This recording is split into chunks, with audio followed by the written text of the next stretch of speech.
375-1 is the red male on screen, and from where I sit, Boots, he looks really big-legged. This is another crybaby.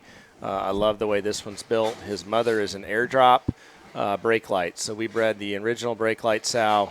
The brake lights, he's the one sow back to airdrop, which was the last drop son there at Beck's. There was a gilt in that litter that would have won the breeding gilt show at Georgia at the Georgia National that year. We kept a sister -9, and that would be the mother of this pig. And again, he's out of crybaby. That's the teardrop Rip sister, the boar at High Point that would have just sired that pair of boars for them at the Winter Type Conference in Georgia. I think there's lots to like about this one for feeding red one. He's very heavy structured. He's got a neat look when he decides he wants to be a show pig. I don't know that he's a mid-August pig, but I think for the folks that can show before that, I think this one has a lot of value. Absolutely. You talk about feeding red bears, and how they probably need to be just a little bit more immature and just rawer and greener in their muscle pattern today. And I think this one fits the mold of the traditional feeding kind of red bear to a T.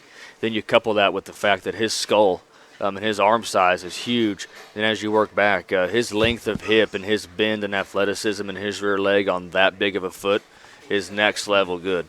I agree, Jesse. This one probably doesn't make it to a mid-August state fair, but for those of you that can show in July or Louisville, man, this one's lethal in my opinion. Carl just reminded me. I'm pretty sure the mother of this one would be a mate to the bear that the McCormick crew had that was reserved to Rock at Fort Worth, I believe, during the year that the alternative show. He would have been reserve bred when they're at Fort Worth. So.